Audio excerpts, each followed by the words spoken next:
C'est le premier jour du mois de juin, bon début du mois et bonjour à tous mesdames et messieurs, bienvenue sur Malaika Télévision dans votre programme Tous contre un. C'est pour nous un très grand plaisir de vous retrouver. Alors au sommaire de ce Tous contre un de ce 1er juin 2020, nous ferons le point sur l'évolution du coronavirus. Nous parlerons également du choléra ici à Lubumbashi qui fait déjà des morts. Alors comment éviter cette épidémie et cette pandémie d'ailleurs? Ce sera donc avec Alain Bayongwa et Patient Baraka qui sont avec nous sur ce plateau. Nous parlerons également de l'intox sur les réseaux sociaux. Comment démêler la vraie information de la fausse? Comment démêler les faux du vrai? Nous en parlerons ce matin. Et dans le point, nous recevons le président interfédéral de l'UDPS au Katanga. Il s'agit de M.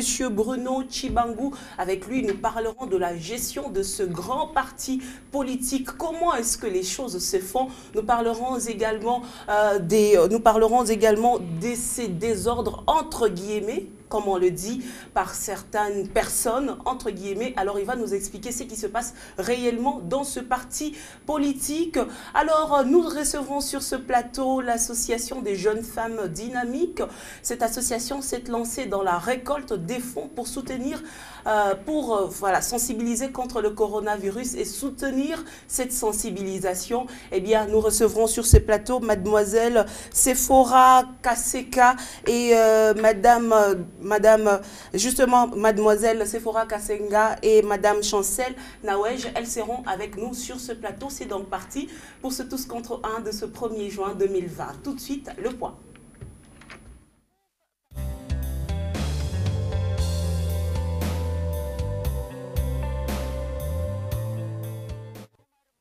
Alors, bonjour à vous, Alain.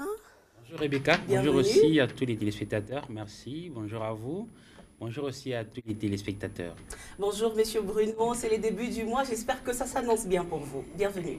Bonjour, merci, je suis avec vous et je me porte bien. Voilà. Patient Baraka, bonjour. Bonjour Rebecca, bonjour également à tous les téléspectateurs de Malaika Télévision qui renouvellent encore davantage leur attachement à la télévision Malaika. Alors, Patient Baraka, tout de suite, nous allons faire avec vous le point sur l'évolution de la Covid en RDC et partout dans le monde d'ailleurs. Alors, on va commencer cette intervention en vous donnant les statistiques, les dernières statistiques qu'on a pu recenser pour vous. C'est notamment avec les organisations à travers, n'est-ce pas, le monde, l'Organisation mondiale de la santé, en partenariat avec l'Institut national de recherche biomédicale. Nous parlons évidemment de la RDC. Nous commençons d'abord par la RDC, puis c'est ce qui nous concerne. Les comités de la riposte a notifié 83 nouveaux cas confirmés du coronavirus pour la journée de samedi 30 mai, dont nous avons 81 à Kinshasa et 2 dans le Haut-Katanga, ce qui porte les statistiques, évidemment, le nombre à 3049, dont nous avons 3048 cas confirmés, un cas probable et le nombre des total des cas depuis le début de l'épidémie déclarée. Le 10 mars, au total, il y a eu 72 décès, 71 cas confirmés et un cas probable et nous avons 448 personnes guéries. Pour la seule journée, au moins, on a compté 357 échantillons testés, 20 personnes sorties guéries, 3 nouveaux décès, 2091 patients en bonne évolution, les 7 provinces qui sont touchées, concernées à l'instant.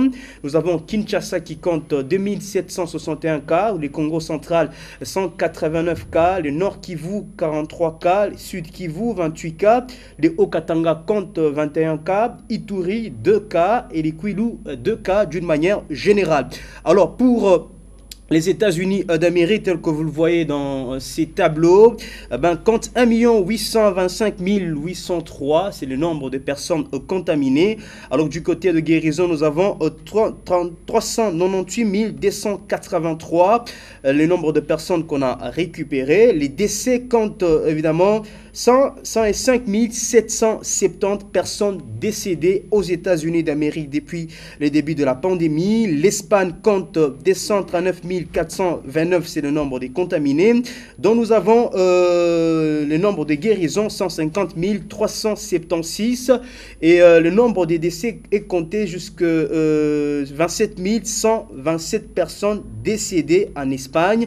L'Italie compte 33 415, c'est le nombre des décès, alors que du côté des contaminés, nous comptons 233 019, le nombre de personnes contaminées, 157 507, c'est le nombre de personnes guéries. En France, nous comptons 28 802, c'est le nombre de personnes décédées, 68 355, le nombre de guérisons, 151 753, le nombre des contaminés. La Chine compte 83 017 personnes évidemment contaminées par coronavirus, 16 cas se sont ajoutés, 78 307 est le nombre de guéris, alors que nous comptons 4 634 le nombre de décès. La République sud-africaine compte à ce jour 683 le nombre des décès, 16 089 c'est le nombre de guérisons, 32 683 le nombre de personnes contaminées. L'Égypte reste en deuxième position parmi les pays les plus touchés au niveau de l'Afrique,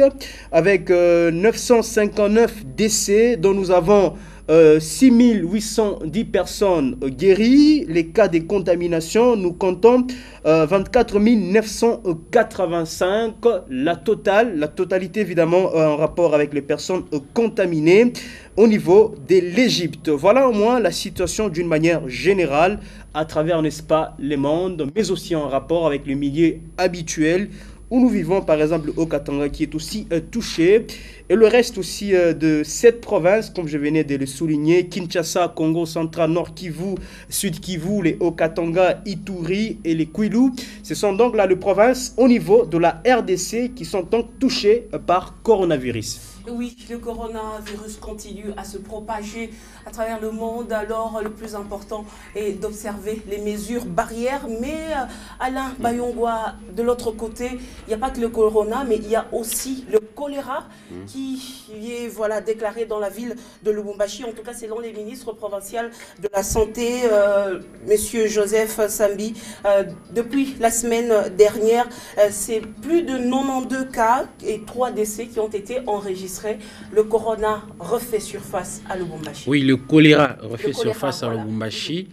Pour un petit témoignage, moi qui vous parle, j'étais atteint de choléra. J'avais été interné. Non, pas. Il y a 3 ans. Il y a 3 ans, c'était. Non, 4 ans. C'était en 2014. J'étais allé dans un reportage. En fait, il y a 6 ans. Il y a 6 ans. Oui. Oui, voilà. Il y a 6 ans. J'étais allé dans un reportage où j'étais avec un confrère d'ici. Et là, du coup, j'ai commencé à faire des vomissements et tout aux toilettes à tout moment. Et du coup, mon frère me dit, voilà, ça doit être le choléra. Il m'a amené au centre, là, on avait interné les gens à l'hôpital CN2. Je m'étais retrouvé là-bas pendant 4 jours. Et donc, c'est une maladie d'abord honteuse, une maladie pas digne. Alors, il faudra simplement se protéger contre cette maladie en observant les mesures d'ici. C'est presque les mêmes mesures que l'on donne pour le coronavirus.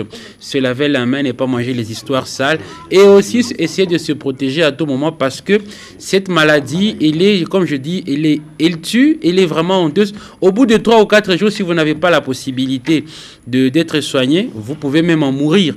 Parce que vous allez perdre la santé, vous allez vous déshydrater en quelques secondes. Vous allez perdre du poids. Très sensiblement, très considérablement. Parce que qu'est-ce que vous aviez senti en fait à cette époque-là? C'était quoi? Voilà, j'ai ressenti. Les symptômes, c'était que je vomissais très régulièrement.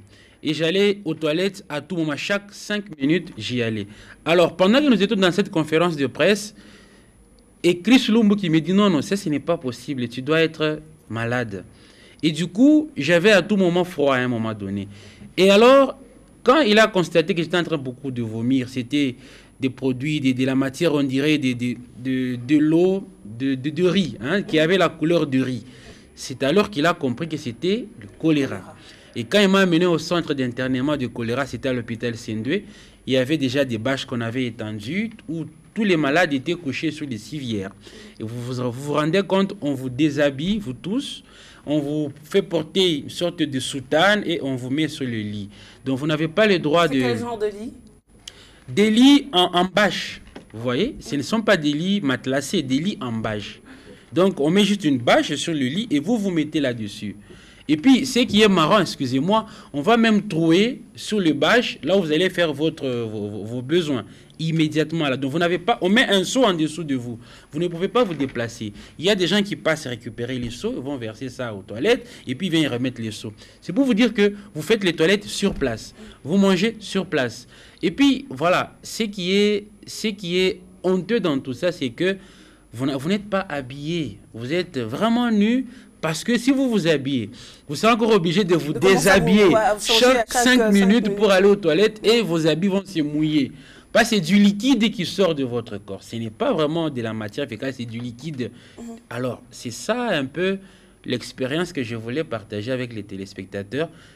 Moi, j'étais atteint vraiment de choléra. Mais le traitement, ça a pris combien de temps? Vous êtes sorti après? Oui, je suis sorti après 3 jours. Les traitements m'avaient pris 3 jours.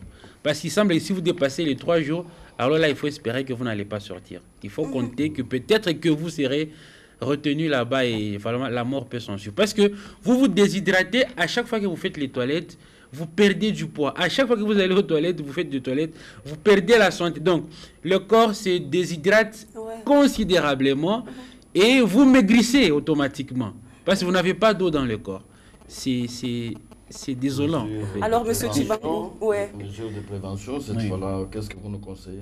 Les mesures de prévention, simplement, il ne faut pas manger les histoires sales. Hein. Il faut comme on dit contre la Covid-19, il faut se laver les mains, se laver régulièrement les mains, ne pas manger les aliments froids ou refroidis, ou les aliments qui ont plus de 2 jours. Il faut manger à tout moment les aliments chauds.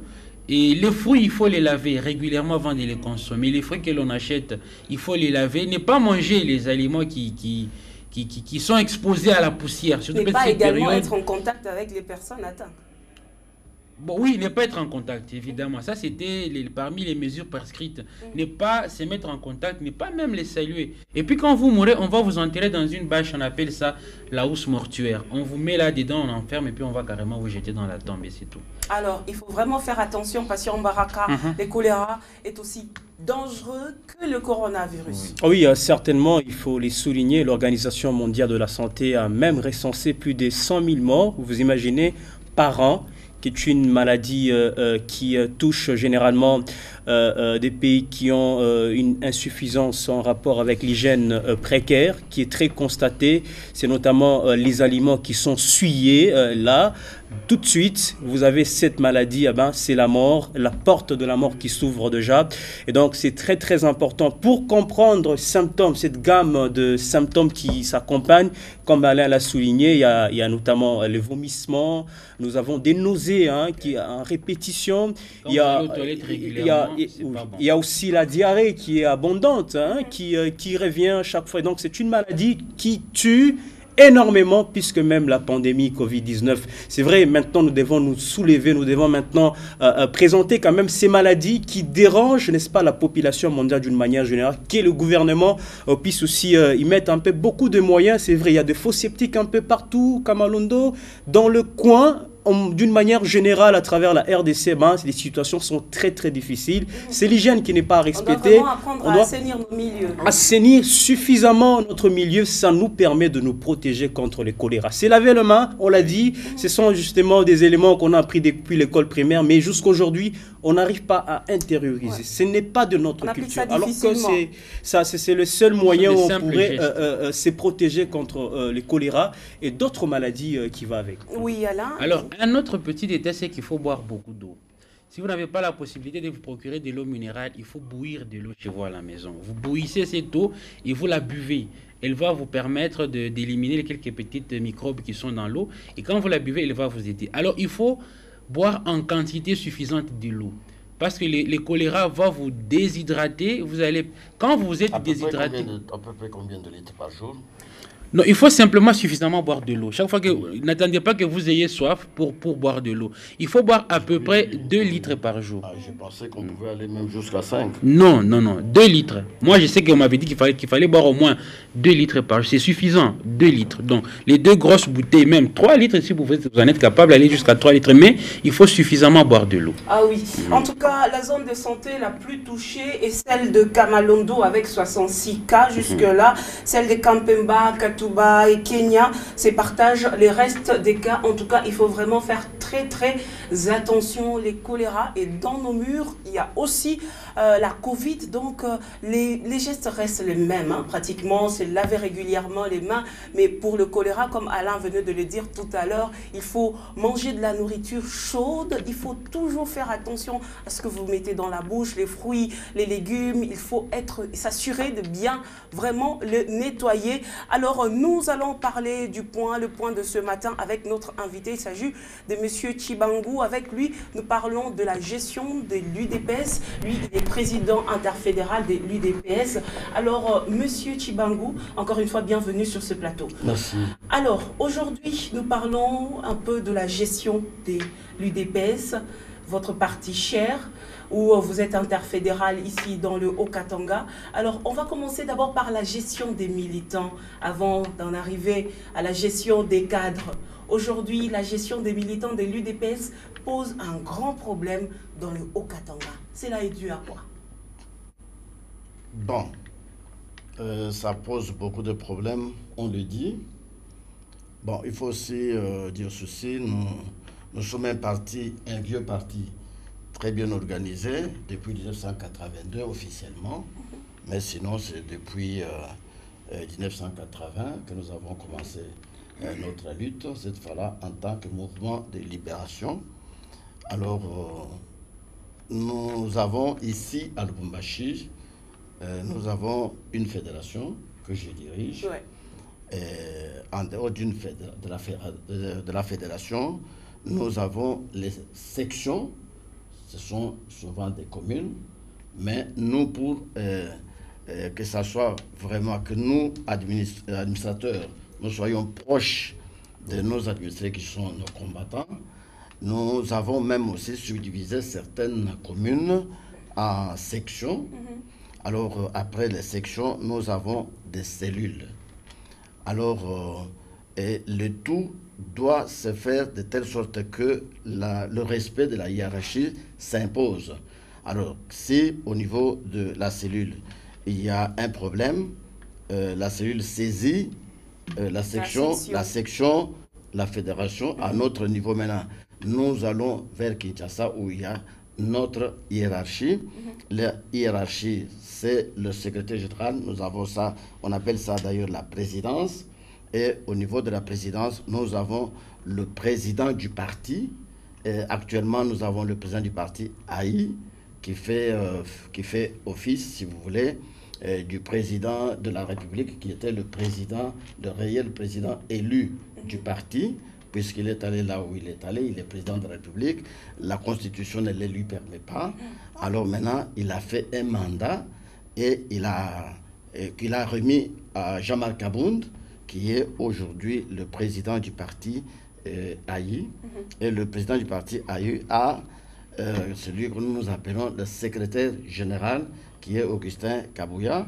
Alors le secrétaire général a une suite des collaborateurs qu'on appelle des secrétaires nationaux. Comme nous aussi, au niveau de la fédération, nous avons ce que nous appelons comité fédéral, que personnellement je dirige, et avec maintenant le secrétaire fédéral. Au même au niveau de section, vous allez trouver qu'il y a un président sectionnaire avec le secrétaire sectionnaire. Au niveau de la cellule, la même chose. Alors maintenant, quant au problème que vous venez de poser ici, il y a énormément de problèmes. Je ne sais même pas de quel problème s'agit-il. Alors on va commencer par celui de Kasumbalesa, où voilà, où déjà c'est les sectionnaires de Kasumbalesa, où lui aussi il est interfédéral, qui déclare tout haut, voilà, ne pas vouloir coopérer avec les institutions du pays. Non, il n'a pas dit ça. Et effectivement, moi-même, j'ai fait un déplacement vers Kasumbalesa pour m'enquérir exactement de ce qui s'y passe. Ok. À un certain moment donné, je suivais aussi les informations comme vous. Non, en fait, cette déclaration ne venait pas de lui en fait, Non, là... ça venait de lui, mais c'est mal interprété. Okay. Alors, je voudrais que vous me donniez un petit temps, je vous explique. Qu'est-ce qu'il a voulu dire à travers ça? Non, ce qui s'y passe, c'est mieux. Alors maintenant, quand vous saurez ce qui s'y passe, alors vous allez comprendre dans le contexte dans lequel, comme on appelle délinquant, comme pourquoi il a fait cette déclaration-là. Okay. Alors, parce que moi, on me disait ceci. À Kasumbalesa, l'UDPS au niveau de Bilanga, c'est une cellule. Au niveau de Bilanga, est en train de se substituer au service public. Alors, cette fois-là, je vois DGDA, je vois la DGM, et je vois bon, l'antifraude, etc. au niveau de la frontière de Kasumbalesa. Alors, vous savez que nous ne devrions pas tolérer ce genre de choses, que notre parti commence à se comporter de cette manière-là, alors que nous-mêmes, les hauts responsables au niveau même du Haut-Katanga, soyons informés. Nous sommes allés sur les lieux, j'ai même parlé au niveau de Bilanga, qu'est-ce qu'il y a eu, ou qu'est-ce qu'il y a là-bas. Quand vous arrivez au niveau de Bilanga, il y a c'est un grand espace. Ils ont érigé là-bas un hangar. Et cet hangar leur sert de permanence depuis un certain temps. Alors derrière... C'était officiel ou bien? Au niveau du parti. Okay. Au niveau du parti, parce qu'ils sont là depuis... disons que le parti est là depuis un bout de temps, quoi. Hein, le parti est là. Alors derrière le hangar, il y a les bureaux de services publics tels que les services que je viens de citer ici. Maintenant, qu'est-ce que les combattants ont constaté? Et dans leur façon aussi de chercher à savoir ce qui s'y passe, on a constaté qu'il y a une fraude qui est organisée au niveau de la frontière. Je vais vous donner un cas, c'est un cas que je donne assez régulièrement. Et vous voyez quelqu'un, un opérateur économique, qui vient avec 1500 sacs de riz. Alors, avec les 1500 sacs de riz, il déclare officiellement, par exemple, 300 sacs. Et les 200 sacs, je ne sais pas ce qu'ils en font. Alors maintenant, qu'est-ce que les combattants ont constaté? Quand ils ont constaté cela, il y a encore un espace vide, qu'on appelle une sortie frauduleuse, hein, mais qui est devenue presque officielle. Les 1200 sacs passent par là, tandis que les 300 sacs passent officiellement. Alors maintenant, au niveau de cette sortie-là, il n'y a pas seulement que la grande population qui ne vit que de cet espace-là, de cette sortie frauduleuse-là, mais il y a aussi certains grands responsables au niveau de l'administration, au niveau des militaires, si vous voulez, au niveau des policiers. Je vais parler des généraux, et je vais parler des grands responsables au niveau politico-administratif, et eux aussi ont des gens sur place qui sont en train d'opérer officieusement. Alors, voilà, j'insiste sur le fait que ceux qui opèrent à ce niveau-là ne donnent pas de taxes. Les taxes sont données officiellement quelque part, comme je vous ai dit là. Mais à ce niveau-là, ce sont des gens qui s'imposent. Vous pouvez trouver quelqu'un qui se dit de la l'air. Il dit, bon, c'est combien ici? 1500. Donnez votre taxe officielle. Il ne l'a pas, il donne aussi de l'argent à celui-là. Il ne va pas se limiter à celui à qui il a donné l'argent. Il y a aussi un autre service qui va se pointer, l'hygiène. Il y a aussi tel autre service qui va se pointer. Un policier se pointe. Il agit au nom de quelqu'un qu'il a mandaté sur place. Alors, parmi tous ces gens-là, dans tout ce que nous appelons la mêlée, il y a maintenant certains combattants de l'UDPS qui font aussi partie de la population, qui sont là, qui, à un certain moment donné, après avoir terminé tout ce qu'il y a là-bas comme litige, l'opérateur économique sort, c'est bien. Alors, il y a quelqu'un qui vient, qui dit, bon, moi je suis à mesure de vous aider à transporter ça par mon vélo ici, soit sous mes épaules. Alors, il s'entend avec lui. On lui fout quelque chose. Il prend sa marchandise et va déposer là où l'opérateur économique veut. Mais maintenant, qu'est-ce qui se passe? Si c'est un combattant de l'UDPS, il peut prendre, il amène ça vers l'hangar, le hangar là. Alors dès qu'il arrive, et il est obligé maintenant de faire payer à cet opérateur économique les droits d'entreposage s'il n'a pas un endroit où il peut aller entreposer ses marchandises. Donc ils entreposent ça dans le hangar de l'UDPS. Oui, là, parce que c'est déjà en dehors de la normale. C'est en dehors de l'officiel déjà. Alors maintenant, quand vous acceptez que votre marchandise soit gardée là-bas, vous êtes obligé aussi de donner quelque chose au gardien. Ça devient le gardiennage, plus ou moins. En dehors de cette opération-là, comme il y a un grand espace, vous pouvez avoir un véhicule. Vous ne savez pas où les placer. Vous pouvez passer au Bilanga là-bas, donc dans cette cour-là, vous trouverez les combattants de l'UDPS qui vont vous dire, si vous voulez placer ici, vous nous donnez 500 francs par véhicule. Et eux, ils vont se charger de la garde. Oui, mais tu vois, je sais pas, ils vont appeler ça transport, comme on en a l'habitude de le faire. Mais est-ce que vous trouvez ça normal? Non, jusque-là, ne posez pas d'abord les problèmes. Avant d'arriver au fond du problème. Je trouve ça jusque normal. Là où on en est. Je trouve ça normal. Et j'insiste sur le fait que nous sommes en dehors, cette fois-là, de la structure officielle au niveau de la frontière. Le travail de la frontière est déjà fait. Oui, en fait, la question par rapport à la normalité, c'est celle de savoir si entreposer les produits frauduleux, voilà, non déclarés, les produits non déclarés dans les hangars de l'UDPS, c'est normal. Mes chers amis, est-ce que vous pouvez croire que quand quelqu'un va trouver quelqu'un qui a ses marchandises qui sortent frauduleusement, nous savons que ça sort frauduleusement. Ça, c'est nous. Oui. Ça, c'est nous-mêmes, nous les cadres. Oui. Mais c'est gens, cette population qui va là-bas se débrouiller. Vous croyez qu'il va demander à cet opérateur économique la taxe et autres pour qu'il puisse transporter seulement cette marchandise et l'amener quelque part? Ce sont ces mêmes militants qui ont dénoncé cela, non? Qui la vous corruption au niveau de la frontière. Voilà. Non, mais maintenant, quand on dénonce, qu'est-ce que les militaires, nos combattants dénoncent? Les combattants dénoncent ce que l'on a constaté, mais ne suivent pas les déroulements de cette fraude. C'est-à-dire quoi? C'est nous qui comprenons que au lieu de 1500, il a dédouané officiellement 500, non, 300. Ne donne pas plus. Si c'est 100, ça peut être 100, ça peut être 200, ça peut être 300.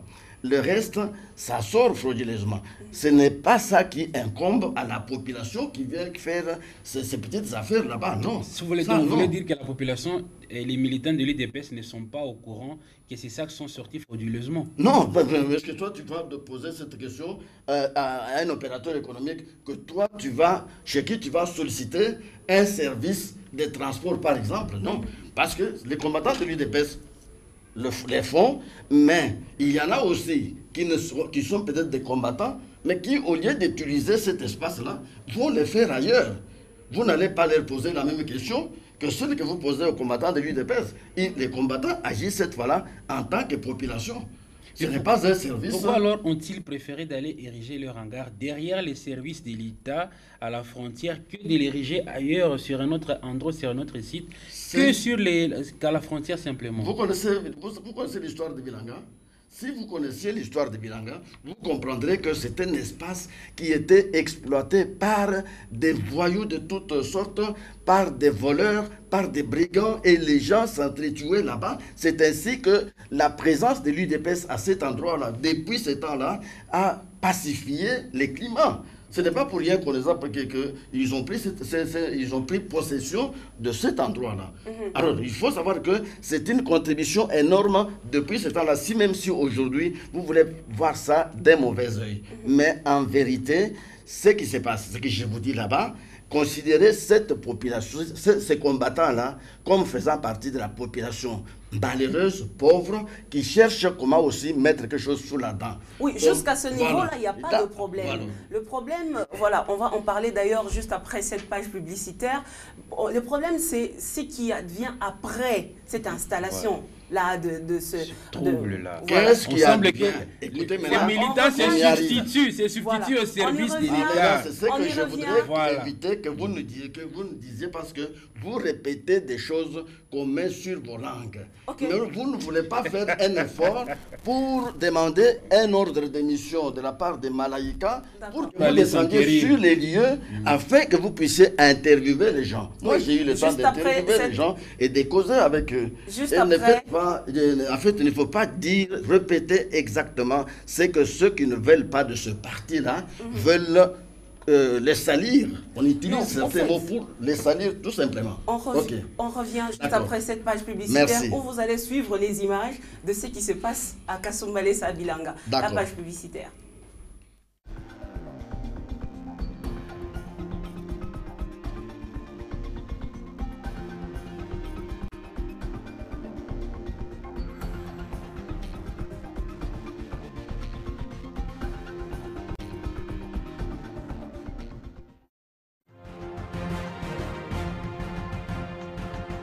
Le coronavirus existe.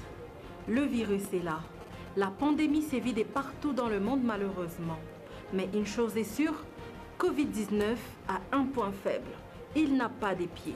Ensemble, privons-lui ce plaisir qu'il a de se propager en limitant nos sorties et en respectant les gestes barrières.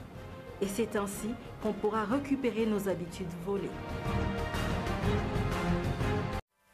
Merci donc à vous tous qui nous rejoignez dans ce programme sur Malaïka Télévision, tous contre un. Tout à l'heure, nous parlions de la gestion des militants de l'UDPS avec le président interfédéral, M. Bruno Tshibangou. Alors, M. Bruno, tout à l'heure, vous étiez en train de nous expliquer voilà, ce qui a causé les déclarations du président sectionnaire de l'UDPS, Kasumbalesa. Ok, allez-y. Oui, je voulais justement aussi... lever l'équivoque sur une certaine compréhension devenue monnaie courante ici, pas seulement ici au Katanga, mais je crois que c'est déjà contaminé l'opinion nationale. On dit l'UDPS voudrait bien se substituer au service de l'État. C'est moi qui vous ai posé cette question. Oui, effectivement, et j'ai compris que on ne comprend rien. Je vous ai expliqué ce qui se passe. C'est-à-dire que derrière là, donc, les services de l'État ont déjà organisé une fraude systématique. Alors, ce qui fait que c'est connu déjà. Même les autorités nationales savent qu'il y a une fraude vraiment bien organisée à Kasumbalesa, donc à la frontière. Alors maintenant, comment s'explique cette fraude-là? Un opérateur économique peut venir, je le dis d'ailleurs, avec par exemple 1500 sacs de Comme riz. Vous l'aviez expliqué tout à l'heure. Oui, j'ai expliqué tout ça. Alors on dédouane 100, 200, 300 et le reste, ça sort par une voie frauduleuse. Mais une voie frauduleuse, j'insiste, devenue presque officielle. C'est bien connu. L'autorité connaît qu'il existe une voie de sortie frauduleuse à Kasumbalesa. J'insiste sur ça. Okay. Alors d'ailleurs, on a tenté à un certain moment donné de bloquer cette voie-là et il y a eu un soulèvement de la population à Kasumbalesa. Nous avons vu, si vous avez vous-même les images, vous pouvez les constater. Là, on n'a pas parlé de l'UDPS. Ça, c'est la population qui s'est posé la question. Il y a Covid-19. Entre-temps, vous bloquez là où vous bloquez. Comment nous allons vivre? Vous nous asphyxiez. Et c'est là, à un certain moment donné, l'autorité provinciale a compris et elle s'est dit non, autant alors comprendre, on est humain et qu'on arrête d'abord. On a arrêté. Alors, et cette voie-là continue. Alors maintenant, quand cette voie continue, c'est-à-dire que ça crée déjà, si vous voulez, un travail, un marché pour la population de Kasumbalesa. Mais parmi cette population, il y a aussi les combattants de l'UDPS. Vous ne pouvez quand même pas aussi leur interdire d'aller aussi chercher quelque chose à mettre sur la dent. Et il y en a là-bas qui, par leur biceps, peuvent transporter un sac de riz sur les dos. Il y en a qui ont des vélos qui transportent autant de sacs et qui vont amener là où le demandeur, si vous voulez, l'opérateur économique lui demande d'aller les déposer. Alors, mais maintenant, comme nous avons sur place, il y a notre permanence, c'est un hangar, si vous voulez, merci, un hangar. Alors, en ce moment-là, il y a un peu d'espace. Et maintenant, il y a des gens qui sont là, qui peuvent se dire, non, c'est aussi une façon pour nous d'un peu travailler. Il y a moyen d'en faire un parking de véhicules, pas de véhicules de fraude, non. Un parking, par exemple, des taximens, les gros camions qui viennent, qui passent mis là-bas, tout ça. Et on fait, par exemple, 1000 francs. Alors, le matin là-bas, ils ont, par exemple, 10 000 francs congolais, et ils mangent. Ils vivent aussi de cette manière-là. Et on peut aussi en faire une sorte d'entreposage de quelques marchandises. Des gens qui n'ont pas trouvé un endroit quelque part peuvent se dire, non, est-ce que vous ne pouvez pas garder pour nous, par exemple, 100 sacs de manioc? Alors dites-nous, Président, qu'est-ce qui est arrivé entre ce que vous venez de nous expliquer et la déclaration du président sectionnaire? Qu'est-ce qui est arrivé? Quel est le rapport? Ce que je viens de vous expliquer, c'est d'abord vous montrer que cette affaire de oui, justement, ça, on a compris. Non, vous avez compris que c'est un de points. Un deuxième point, c'est celui-ci. Parmi ces gens qui viennent faire la mafia là, il y a certaines autorités politiques, administratives, il y a certaines autorités militaires, non seulement de notre propre province, mais même qui viennent d'ailleurs. Vous avez des preuves pour ce que vous dites? Mais attention. Mais je vous dis, vous me demandez des preuves que je peux vous exhiber, je vous demande. Non, mais si vous les avez, il n'y a pas de souci. Monsieur Bruno, excusez-moi.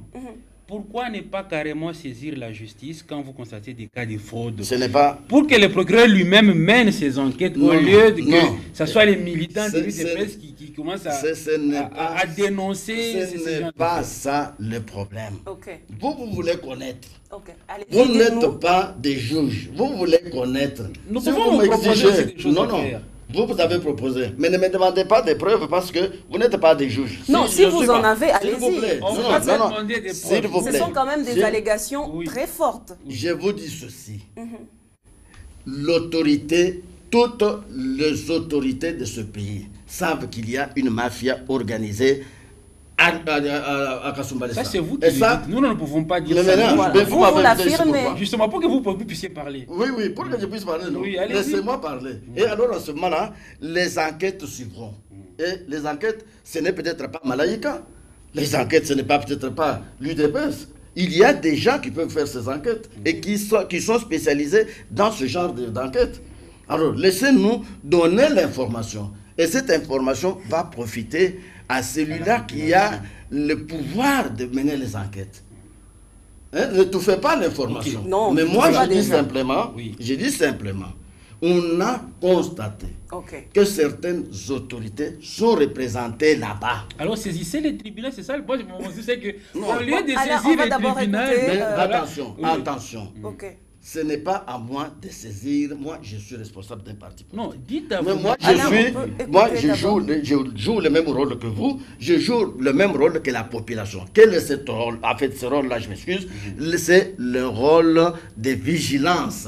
Alors, dans la vigilance, c'est là que vous avez découvert à un certain moment donné qu'on avait mis la main sur des détenus suspects que l'on attribuait à la police ou aux militaires. Et ça, c'est dans le cadre de la vigilance que vous et moi devons faire. Par exemple, quand il y a l'insécurité, on vous demande, par exemple, de veiller sur votre voisin là-bas, de veiller sur tel, vous êtes dans les quartiers, dénoncez-vous mutuellement pour qu'il y ait la paix. Et c'est dans ce cadre-là que, et même les combattants de l'UDPS, et même la population tout entière, ça donne pour qu'il y ait la paix, pour qu'il n'y ait pas suffisamment de fraude, je dis bien suffisamment de fraude à la frontière Kasumbalesa. Et si vous voyez ce qui se passe là-bas, c'est-à-dire que l'UDPS qui est là, dérange, si vous voulez, dérange certaines personnes qui sont en plein dans cette mafia-là. Et vous ne me demandez pas que je vous cite quelles sont ces personnes, non. Mais nous savons tous qu'il y a des mains noires qui travaillent là-bas et qui ont maintenant peur de la vigilance opérée par les gens de l'UDPS qui sont là. Mais comprenez simplement que cette place là-bas, qu'on appelle Bilanga, à un certain moment donné de l'histoire, et personne ne pouvait y passer. Si on l'a rendu viable aujourd'hui et que les gens commencent maintenant à délier la langue en disant non, là-bas les gens de l'UDPS se font, mais tout en ne disant pas la vérité, c'est ça qui dérange. Alors, il faut qu'on dise la vérité. Allez-y avec la vérité, dites la vérité. La vérité, c'est là, je veux dire, il y a déjà, ça dérange les gens qui sont en train, en plein, dans la mafia, sur place. Bon, moi, c'est ce qu'on va vous dire, oh, l'UDPS a fait là-bas, l'UDPS. Moi, je crois, moi j'ai la foi au principe constitutionnel. Moi, je crois en l'administration congolaise. Moi, je crois en l'administration de la justice. Pourquoi est-ce que les membres de l'UDPS, on dit que vous vous substituez au service public parce que vous avez l'intention maintenant de réprimer ce genre de fraude, ce genre de manifestations, au lieu de saisir les instances judiciaires compétentes afin de mener les enquêtes pour finalement établir les culpabilités de chacun ou de chacun. Alors, l'UDPS, voilà ce qu'on reproche au parti, aux militants de l'UDPS. Voilà, nous sommes un parti, nous avons plus autant d'années, nous avons 32 ans et tout, pour la démocratie. Saisissez 40 ans, bon, comme vous voulez, 40, 50 ans. Saisissez les tribunaux, les cours des tribunaux comme ça. Les procureurs, ils vont se mettre à enquêter sur la fraude que vous évoquez, sur la fraude dont vous faites allusion ici sur le plateau. Voilà, il y a fraude à Kasumbalesa. Et ça, moi, procureur, je mets les enquêtes, voici les éléments, et on puisse aller jusqu'au procès. Oui, c'est bien de le dire littéralement comme ça, c'est très bien. Vous trouvez que c'est simple, mais il y a de faits. Que de se venger, s'il vous plaît, on ne se venge contre qui? On ne se venge contre personne. Quand nos amis là avaient arrêté le cas type de ce que l'on a de présumé, si vous voulez, tenues militaires, ils n'ont pas amené ces tenues militaires chez eux. Ils ont cherché les gens de l'ordre, donc la police. Ils ont remis officiellement ces tenues-là, ces gîtes. Ils ont remis ça aux ayants droit, c'est-à-dire aux hommes en uniforme. Et ils n'ont pas pris ça, ils n'ont pas amené chez eux. C'est déjà une contribution sérieuse à la lutte contre la fraude. Alors, si vous ne voulez pas comprendre ça de cette manière-là, vous voyez la chose autrement. Bon, vous voulez bien qu'on aille en justice. Moi, comme je ne sais pas aller en justice, je suis en train de faire cette déclaration. Comme les autres ont fait leur déclaration, il appartient maintenant à celui qui a le pouvoir d'organiser, celui qui a le pouvoir judiciaire d'organiser d'abord cette enquête-là, de le faire, et si c'est possible, d'aller vers l'appareil judiciaire, si vous voulez, voilà, à la Monsieur cour des tribunaux, par exemple. Nous avons compris votre contribution, nous avons compris la contribution de l'UDPS. Je reviens sur ma question. Alors, qu'est-ce qui s'est passé? Quel rapport y a-t-il entre cette contribution et la déclaration? Ah non, voilà. Non, bon, je crois que vous insistez beaucoup sur ça. On aimerait quand même comprendre. Il faut dire ceci, hein. Parce qu'il y a des gens qui ne veulent pas être surveillés. Et ces gens-là ont quand même un mot à dire dans ce pays. Et ils sont allés là-bas pour faire déguerpir l'UDPS de cette place-là. Mais c'est logique. Est-ce que c'est à l'UDPS de surveiller les gens? Avant que ça ne soit logique, vous suivez d'abord, madame, ok? Avant que ça ne soit logique. D'ailleurs, je ne vois même pas là où se trouve la logique là-dedans. Non, mais la logique, c'est que ce n'est pas à l'UDPS de surveiller les gens. D'ailleurs, c'est d'ailleurs... Est-ce que vous avez compris? L'UDPS n'est pas la police, en fait. C'est ça le problème. L'UDPS n'est pas... Alors, nous allons d'abord suivre ce qu'a dit le président sectionnaire de l'UDPS, Kasumbalesa, cellulaire, cette déclaration devant plusieurs militants qui ne respectaient même pas la distanciation pendant cette période de Covid et de choléra. Et ça, c'est un autre fait. Nous allons d'abord suivre cette déclaration et on revient juste après. Mabunduki yao tunasema mwe mtoke ko sio ile press tuanze kulipisha upia tuanze kunani kuprotege douane. Jua nini bana tunaanzia vya bongo. Bana tunaanzia vya bongo bana tuchukia parce que base Bilanga iko na souci ya peuple yetu, iko na souci ya président de la République pour que apite mu 2023. Banende mu marene ya boyagiza. Bana utiliser ba combattant IDPS. Na huyu Serge Konde eko nenda kunitaya na jina yangu mumaranyo. Mimi nalipishana kupone mie kama anataka kukinkosa. Hapana, mwende mu verification papa. Alize realite ya Kasumbalesa. Ile bongo ya vile hatutaitika. Tunaona ya kusema Gouverneur Jacques Kabula na maire de la ville André Kapampa wanapenda kudeklare guerre ku IDPS. Hatutabacha, ils nous trouveront sur leur chemin.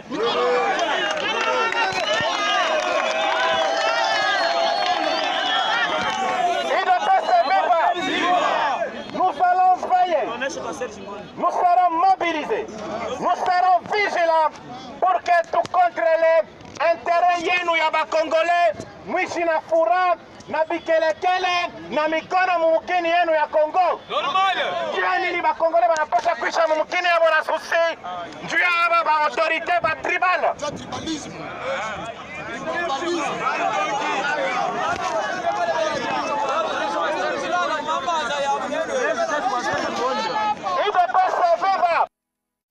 Alors, Président, vous reconnaissez le monsieur qui est en train de déclarer? C'est Tshiswaka, il est président cellulaire de Bilanga. Je le connais. Ce sont des propos incendiaires, ceux-là. Quels sont ces propos? Répétez-les. Lui, il déclare la guerre au gouverneur de province, l'autorité provinciale. Il dit il veut déclarer la guerre contre lui, alors que c'est lui-même l'autorité provinciale qui est censée réguler les choses dans la province. Il a le mandat du chef de l'État. Donc, par ricochet, il fait la guerre au chef de l'État, qui est par surcroît de l'UDPS. Bon, je ne voudrais pas que vous voyez la chose un peu brutalement comme ça. Moi, j'aurais souhaité que vous preniez sa justification avant de faire la déclaration que personnellement aussi, je n'épouse pas. Hein? Mais je dis bien, mais je voudrais d'abord que vous compreniez qu'est-ce qui s'est passé, comment il a commencé par justifier ce qu'il a dit. Alors, il a cité le nom de quelqu'un. Oui. Est-ce que vous avez suivi le nom? Et qu'est-ce que celui-là est allé faire? Il a parlé de Serge Kondé. Mais qu'est-ce qu'il est allé faire là-bas? Est-ce qu'il a l'autorité d'aller déplacer ces gens? Il est député national, c'est un élu. Mais est-ce qu'un élu était l'exécutif? Il n'est pas exécutif. Alors, maintenant, qu'est-ce qu'il doit aller faire sur place? Merci Alain. Monsieur Chiba, s'il vous plaît, madame, excusez-moi, je voudrais qu'on comprenne un petit point. Les députés nationaux élus de Lubumbashi, par exemple, il est député national. Je donne juste un exemple. Un élu de Lubumbashi, il a le droit de pouvoir poser la question à Mouyej, qu'est-ce qui se passe sur la gestion de la province de Lualaba. Il a également le droit, même le pouvoir de poser la question à Kiamboula Kato, qu'est-ce qui se passe en province? Parce qu'il a le mandat du peuple, il représente le peuple. Est-ce qu'il peut aller? Ce n'est pas à un militant de l'UDPS de venir dire non, il veut déclarer la guerre. Non, c'est pas normal. Alors, monsieur... Ne soyez pas trop émotif. Hein. Je suis pas émotif, je suis simplement formel. Je suis formel. Je voudrais maintenant qu'on fasse ceci. Oui. Vous avez donné un exemple, très bien. Un député, qu'il soit national ou provincial, peut aller voir une autorité de la place, poser les problèmes. Cette autorité-là, c'est un exécutif. Il relève de l'exécutif. Prenons chez nous son Excellence, Monsieur le Gouverneur. Il peut venir, il a constaté ce qui se passe à Kasumbalesa. Il vient, il demande, il sollicite une audience. Il voit l'autorité provinciale. Il explique la situation et propose quelque chose à l'autorité provinciale qui agit. Vous comprenez? Mais il n'appartient pas à un député national d'aller dans un camp d'un parti politique et aller poser les problèmes. Mais non seulement, au lieu d'aller poser les problèmes, même au président fédéral comme moi, il va poser les problèmes à un président cellulaire, quelque part là, qu'il ne connaît pas. Et celui-là ne les connaît même pas. Vous sentez que quelque part, il y a... pour ce point précis, une certaine provocation. Et il y a même moyen de penser que avait-il trouvé que ses intérêts étaient en jeu ces jours-là? On ne sait jamais. Merci, non, s'il vous plaît, mon frère. ici, nous devons éclairer l'opinion. Vous avez votre point de vue, c'est bien, mais ce que je donne ici, je suis un responsable, vous-même vous êtes des responsables, et je voudrais que nous nous comprenions très bien. Ne voyez pas simplement ce qu'il a fait comme menace, que je désapprouve d'ailleurs. Okay. Mais je parle, moi, de celui dont le nom a été cité là. Le mot-clé, c'est désapprouver ce qu'il a fait. Oui, dont le nom a été cité là. Vous pouvez aller lui demander, appelez-le ici, posez-lui la question. Pourquoi il est allé directement là-bas que de passer par l'autorité provinciale? Et maintenant, ce que je constate avec même nos députés de manière générale, j'ai des caucus partout, hein, ce n'est pas seulement à Lubumbashi ou au Katanga, j'apprends ça ailleurs. Quand les protégés, la population, un groupe de gens agit quelque part contre les intérêts de l'État, il n'y a pas de réaction. Mais c'est quand l'État agit, réagit, que la réaction arrive. Vous connaissez, je vous rappelle le cas de Bakata Katanga. Hein? Et je vous rappelle le cas de Mwanasemi à Kinshasa. Olengango a marché. Mais quand l'autorité de l'État a agi, il y a eu un caucus qui est sorti et qui a commencé à parler. Les choses ne se règlent pas de cette manière-là. On est, si vous voulez, député, l'élu du peuple. Donc il faut d'abord aussi être un éducateur avant de commencer à défendre même l'indéfendable. Alors, je voudrais que vous appeliez celui-là que l'on a cité. Appelez-le, posez-lui la question. Je ne veux pas citer son nom, c'est vous qui connaissez son nom, pas lui-même. Alors, posez la question. Mais maintenant, cette histoire ici, ça date d'il y a, par exemple, je crois, 2 mois. Mais qu'est-ce que l'on attendait pour réagir? C'est maintenant qu'on a découvert qu'il y a eu des menaces, c'est maintenant. Il y a plus ou moins 2 mois, je vous dis. Oui. J'ai beaucoup regretté, j'avais suivi aussi quelques députés à Kinshasa faire des déclarations, comme si cette vidéo venait d'être lancée. Ça m'a étonné. La vidéo date d'il y a 2 mois. Alors, que comptez-vous faire pour éviter ces genres de déclarations, pour qu'à l'avenir, qu'on ne puisse pas assister à ces genres de déclarations en tant qu'interfédéral? Moi, je pense à ceci. Okay. Nous avons ce qu'on appelle les causes. Il y a les liens ici des causes à effet. Vous comprenez? Oui. Qu'est-ce qui a mené ces jeunes gens ou ces jeunes hommes-là à faire ces déclarations? Alors, vous comme nous qui sommes ici, l'autorité qui a déjà décortiqué cette vidéo doit étudier cela et chercher à mettre fin à cette situation. Vous aussi, de votre côté, vous devez étudier cela. Je suis en train de travailler, je réfléchis. Hein. Et maintenant, quand il aura terminé cette cause, il y a lieu maintenant de rencontrer l'autorité fédérale. L'autorité fédérale. C'est cette autorité fédérale qui va convoquer sa base. La base là, et parmi cette base, il y a celui-ci. Vous comprenez? Oui. Il les réunit, il parle. Hein? Il parle. Je ne sais pas prononcer ça. Non. Oui. Alors, vous comprenez? Il parle, nous parlons, et alors à ce moment-là, nous trouvons un terrain d'entente. Ce qui ne va pas, c'est parce que on voudrait tribaliser la chose au lieu que le problème soit réellement politique. Vous tribalisez. Ça devient, ce n'est plus l'UDPS, ça devient Bakassai. Alors, ce n'est plus, c'était un parti là-bas, ça devient Bakatanga. Non, ça non. Nous voudrions que le problème soit traité intelligemment et méthodiquement et de manière systématique. C'est-à-dire quoi? Allez, qu'est-ce qui se passe là-bas effectivement? Allez, on sait qu'il se passe ceci, il se passe cela. Quand on va dans l'enquête, cette enquête-là, il doit y avoir les gens de l'UDPS dans cette enquête-là. Pour que l'on puisse savoir pour que ça soit une enquête réellement objective. Et quand on viendra avec les résultats, on va maintenant voir si l'UDPS est lavé ou pas. Si l'UDPS n'est pas lavé, alors à ce moment-là, nous allons voir ce qui va se passer. Ouais. Voilà. On va fermer cette page de Kasumbalesa et se rendre au niveau national avec la destitution de M. Kabound, qui n'est plus premier vice-président de l'Assemblée nationale. Beaucoup de contradictions, encore une fois, dans l'UDPS autour de cette question. Il n'y a pas de contradiction. Qui a dit qu'il y a des contradictions? Il faut d'abord que je vous dise comment on en est arrivé là.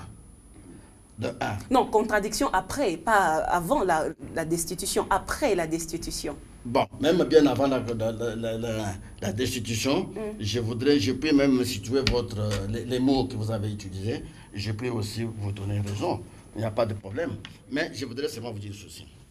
Vous vous rappellerez, madame, que il y a un temps relativement court, il y a un député national, au sein même de l'Assemblée nationale, un certain député Nawezi, qui avait prononcé des mots désobligeants vis-à-vis du chef de l'État. Oui. Nous n'avons pas fait un problème. Et peut-être rentré là-bas, bon, il a compris qu'il avait mal agi et il avait demandé pardon. Mais le pardon n'efface pas tout. Hein. Alors, à un certain moment donné, il y a eu un autre, du FCC toujours, un certain Dunia Kilanga. Alors, celui-là, il a prononcé presque les mêmes mots, dans le même sens, contre les chefs de l'État dont la personne est inviolable constitutionnellement. Le chef de l'État n'a pas réagi. Mais le chef de l'État a un parti politique qui doit aussi quand même essayer de les protéger d'une manière ou d'une autre. Le président de ce parti-là, c'est Jean-Marc Abound, et qui est au même moment premier vice-président du bureau de l'Assemblée nationale. Alors, il a pris la parole devant les combattants et il a promis de manière générale au FCC qu'il y en a parmi vous qui vont nager. On a même appelé maître nageur. Alors, ça vraiment troublé les membres du FCC qui ont pensé directement à une menace quelconque. Alors, mais ça, jusque-là, pas de problème. Alors, je voudrais arriver directement au point de l'éventuel congrès qui devrait être convoqué au niveau du Parlement, quoi, par Janine Mabunda et Tamboumamba Alexis. Alors, maintenant, lui-même, Jean-Marc Abound, il est membre du bureau. Il sait de quoi il était question lors de la rencontre au niveau du bureau. Il a compris qu'il y avait là-bas un complot contre le chef de l'État. On dit un complot contre le chef de l'État. Pourquoi? Parce que selon les deux, le chef de l'État aurait violé la Constitution. Alors, Abound, non seulement il est membre de ce bureau-là, mais il est président du parti. Qu'est-ce qu'il a fait? Il est allé sur Top Congo. Il n'a pas réuni les combattants. Il est allé sur Top Congo. Il a émis l'éclairage là-dessus. D'abord, il a démontré noir sur blanc que ce congrès était inconstitutionnel. Là, il l'a fait. Il a réussi. Alors, maintenant, des deux, il a dénoncé les 7 millions de dollars qui devraient être dépensés lors du déroulement de ce congrès-là. Et il s'est dit, mais si nous allons déposer 7 millions de dollars, le Covid est là, cherche l'argent, l'économie est en baisse, alors qu'est-ce que vraiment nous voyons l'intérêt du peuple? Et alors à ce moment-là, nos amis, et même ses propres collègues, en dehors de ses amis du bureau, se sont sentis déshabillés. Alors, à partir de ce moment-là, ils n'ont juré que sur la destitution de l'honorable Kabound Akabound, mon président du parti, et les défenseurs acharnés du chef de l'État aussi dans son parti. Ce qui est tout à fait normal. Alors maintenant, le FCC, malheureusement, va utiliser l'Amouka, un lamoukiste, c'est-à-dire Jean-Jacques Mamba. Alors qu'ils ne sont pas prêts. Nous avons pensé qu'ils n'étaient pas prêts. Mais nous avons compris finalement que l'FCC est en train de collaborer avec la MOUCA de par les biais du MLC. Et l'MLC qui a donné, je veux dire, je pense bien, Jean-Jacques, en termes d'honorable, comme tous les autres honorables, pour demander les explications à son collègue Jean-Marc Abound, de lui dire, de prouver que pendant ce temps-là, on devait dépenser 7 millions de dollars. Alors que, dans ce cas précis, qu'est-ce qu'on fait? On va à la cellule des budgets. On dit, mais ce que Kabound a dénoncé là-bas, Est-ce vrai ou faux? Avant de lui demander les explications, je vais d'abord vérifier la situation pour savoir si réellement il a dit vrai ou il a... Alors à ce moment-là, moi au moins, je suis armé, j'ai une certaine vérité. Comme ça, je lui écris en tant que collègue. Mais on s'est dit, Kabound n'a pas bien digéré cela. Il n'a pas répondu. Alors, maintenant, qu'est-ce qui va se passer? Comme il n'a pas répondu, il ne pouvait pas aussi croiser ses bras. Notre ami député Mbamba est passé par la pétition. Alors, avec cette pétition, il a quand même récolté 62 signatures, dont 3 signatures extorquées. On dit bien de fausses signatures parce que les intéressés se sont plaints. Cette fois-là, on tombe dans le pénal. Alors, on est allé vers les parquets, la Cour de cassation. On est allé vers là. Mais pendant que le travail s'est fait à ce niveau-là, la présidente prend une vitesse de croisière, une célérité terrible, et il fait passer la pétition au niveau de la plénière. Légèrement, nous avons effectivement, il était avec le président de la République, et maintenant, on a voulu montrer que le président de la République avait autorisé. Or, attention, ici, le président de la République lui aurait carrément dit, moi, je veille au bon fonctionnement des institutions. Alors, je suis démocrate, je veille au bon fonctionnement des institutions. Cela veut dire quoi, encore une fois? C'est comme s'il lui disait, si vous le faites et que l'institution est déséquilibrée et déstabilisée, vous en serez responsable. C'est un peu ça. Mais elle est revenue avec une célérité. Le chef de l'État n'a rien fait pour empêcher cela. Et pourquoi il pouvait le faire? Parce que le chef de l'État, c'est une institution. Ici, il y a actuellement, dans l'État de droit, mes chers amis, ce qu'on appelle l'indépendance, la séparation, si vous voulez, des 3 pouvoirs. Les pouvoirs exécutifs, les pouvoirs législatifs et les pouvoirs judiciaires. Et ces pouvoirs ne peuvent pas s'interférer. Et ça, nous, les présidents de la République, reste le seul chef de l'État. Depuis, si vous voulez, l'indépendance de la République jusqu'à ce jour, à vouloir instaurer, je vais dire, l'état de droit dans ce pays. Il lui a dit, vous êtes responsable. Allez-y, il ne fallait même pas venir me poser une telle question. Alors, elle est venue, elle a pris cette disposition. Mais qu'est-ce qui se passe aujourd'hui? Alors, monsieur Tchibangou, un peu plus rapidement jusqu'à la fin pour nous expliquer voilà, cette contradiction. Alors, maintenant, qu'est-ce qui va arriver? Il y a un principe de droit qui dit ceci. S'il y a un problème, il y a une affaire, qui a une dimension pénale et une dimension civile, et le pénal tient le civil en état. Oui. Et aussi, il y a un principe de droit qui dit, et que je récite peut-être très mal parce qu'il y en a qui connaissent ça en latin, on dit le fraude, en fait, le faux corrompt, non, le faux corrompt les documents initiaux. Parce que si on avait, aussi on va trouver que les signatures là étaient réellement extorquées. La fraude corrompt tout. Alors à ce moment-là, qu'est-ce qui va arriver? Ce qui va arriver, c'est que on ne saura même plus parler de cette pétition qui est devenue fausse. Et Jean-Marc Kabound devrait être sauvé des griffes des lions. Alors, par les 3 fausses signatures qui ont été incluses dans la pétition. Voilà, exactement. C'est ça, si vous êtes du domaine du droit, c'est sûr que vous avez compris que la pétition devait devenir normalement fausse. Et alors à ce moment-là, c'est faux. Et ce serait fini, non? Alors, mais maintenant, je crois bien que la présidente Janine Mabunda avait compris cela. Elle est allée avec toute célérité vers ce qu'elle cherchait. Mais qu'est-ce qui se passe juste? Parce qu'il faut voir le derrière de tout cela. C'est parce que Jean-Marc Kabound dérangeait. Jean-Marc Kabound dérangeait. Qui dérangeait comment? Il dérangeait. Vous voyez par exemple pour les 7 millions, il a agi. Je ne sais pas combien il n'a pas voulu le dire à haute voix, mais au moins pour ça, il a dit, c'est un défenseur acharné, je dis bien, des intérêts du peuple. C'est ça notre culture. Oui, en fait, en tant M. Tshibangou, que ça on l'a déjà compris. Maintenant, on aimerait parler au sein du parti. On parle de votre parti. On ne parle pas de l'extérieur, des personnes extérieures, FCC et autres. On parle du parti.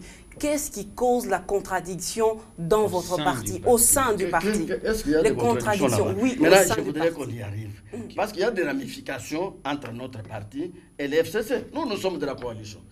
Comment vous allez m'empêcher de parler de mon parti sans parler de... Vous savez qu'actuellement, il y a, pour qu'on puisse arriver à ce que vous voulez comprendre avant, actuellement, les gens du FCC disent ceci. Nous voulons seulement un responsable, celui qui n'est pas étudiant et qui le remplace Kabound. Est-ce que c'est de cette manière-là qu'il faudrait faire? Si nous le faisons, si nous acceptons aujourd'hui de le faire pour Kabound, c'est qu'un jour, comme nous avons la même culture, la culture de sauver les intérêts du peuple. Alors ces gens-là pourraient faire encore la même chose. Et alors on va nous demander encore quelqu'un d'autre, ainsi de suite. Nous faisons la politique et nous sommes des vieux loups, d'ailleurs dans les cadres d'opposition, que nous avons mené depuis 40 ans plus ou moins. Et nous ne pouvons pas céder à ce genre de chantage. Alors je reviens là-dessus. Et je voudrais vous dire ceci. Jean-Marc Kabound, il est étudiant, mais Étienne Tshisekedi Mbulumba était commissaire général adjoint à la justice en 1960 pendant qu'il était étudiant. Il est sur la ligne d'Étienne Tshisekedi. Mais les choses ont quand même changé. C'est un homme. Non, les choses n'ont pas encore changé. Il s'est rendu compte qu'il fallait qu'il étudie pour... Je vous dis qu'il a 32 ans.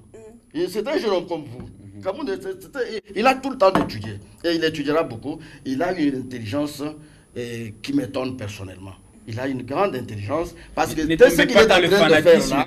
Non, attention. Je vous explique quelque chose parce que vous ne connaissez pas l'homme. Et on dit étudiant, comme si un étudiant, lui, est dépourvu de toute intelligence pour assumer des grandes responsabilités. Mais je pense qu'il n'a pas été destitué parce qu'il était étudiant.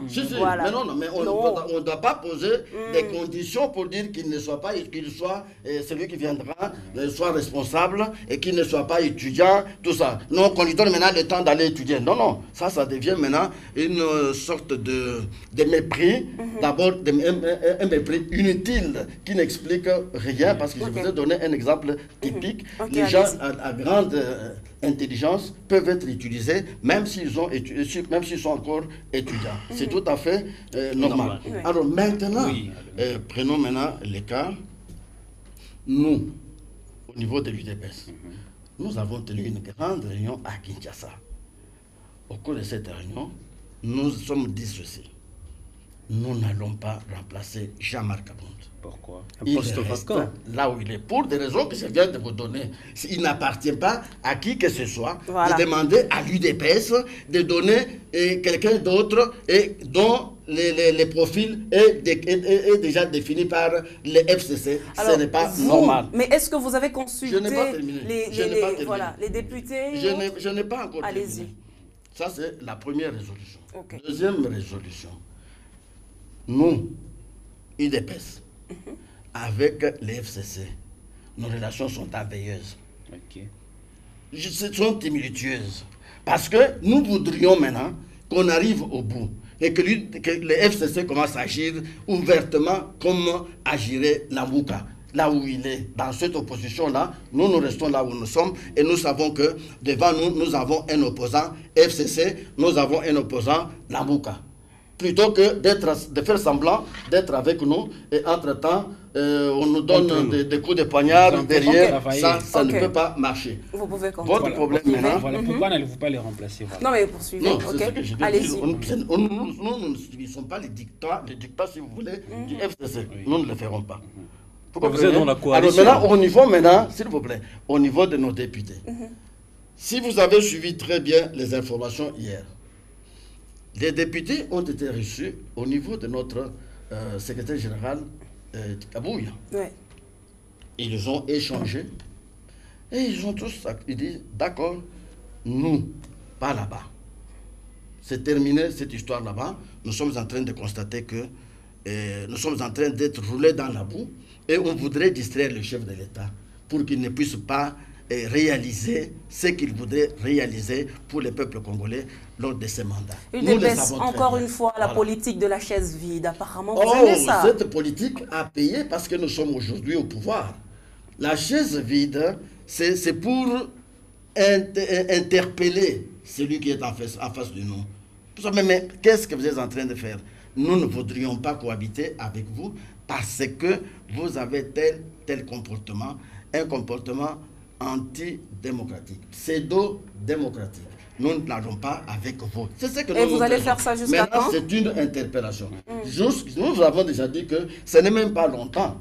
Si le président de la République, qui est notre autorité morale, rencontrait aujourd'hui l'autorité morale du FCC, qui est sénateur à vie, alors ensemble, ils terminent il clôture ce que nous sommes en train de dire ici. Il dit, bon, ok, on se sépare à l'amiable parce que vos gens ne savent pas me respecter et vous non plus. Vous ne leur dites pas qu'il faudrait savoir respecter la personne du chef de l'État qui est inviolable. Alors, je comprends que nos relations peuvent se limiter là-bas. Alors, dès qu'il quitte, il va nous dire, la volonté de l'UDPS, mon parti, vient d'être exaucé, et alors à partir d'aujourd'hui, il n'y a plus de rencontre. Alors à ce moment-là, nous aussi nous disons yes, pour que nos amis puissent se comporter normalement et ouvertement au lieu d'utiliser l'hypocrisie dans nos relations. Donc, chez nous, à l'UDPS, nos députés sont déjà instruits. Il n'y aura personne.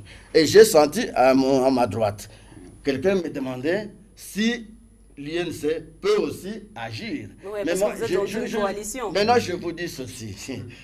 Et l'INC, bon, je veux dire que le cash, c'est une affaire principalement de l'UDPS. Et les postes là, même dans ce que l'on peut appeler accord entre guillemets, c'est un poste réservé, non pas au cash, mais à l'UDPS. Et c'est pour cette raison que vous comprendrez facilement qu'entre Vital Kamerhe et Fachi, quand ils se sont retrouvés, celui qui devait occuper premièrement le poste de chef de l'État, c'est l'UDPS. Donc, comprenez la chose de cette manière-là. Et si il peut arriver que l'UNC s'impose et donne quelqu'un, alors c'est dans l'informel, cela ne nous concernerait pas. Et ça pourrait amener aussi à la rupture avec l'INC. Mais voilà. Ils seront seuls contre tous. Voilà. Mais le fait de laisser ce siège... C'est grave ça. Ouais. Donc vous serez seuls, ils dépassent contre tous les partis. Oui, c'est très important. Je voudrais vous éclairer là-dessus. Vous savez que l'UDPS, c'est un très grand parti. Et l'UDPS a lutté dans l'opposition seule. Contre tous, comme votre émission, s'il vous plaît, comme votre émission ici, seul contre tous contre un. Et si nous avons eu Kamerhe, c'est peut-être 2 mois après ou 1 année. Mais sinon, pendant les 39 ans, nous avons évolué seuls, nous avons été trahis jusqu'au moment où aujourd'hui nous sommes présidents de la République. Nous allons prendre je vous dis que cette transition. Monsieur Tshibangou, on revient juste après pour votre conclusion, mais ça sera après cette transition.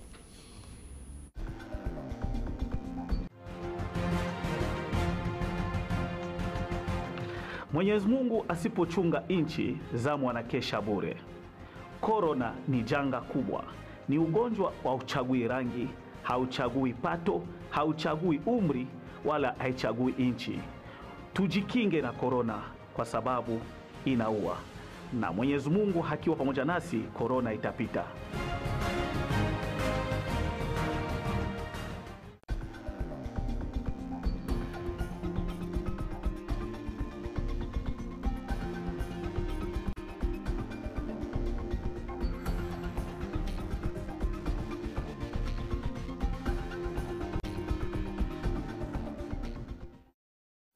Alors nous sommes arrivés à la fin de votre intervention, Monsieur Tshibangou. Avant de prendre votre conclusion, Patient Baraka, une question pour finir. Peut-être pour poser, éclairer la population qui nous regarde à l'instant, vu cette situation qui se constate entre le militant et les cadres de l'UDPS.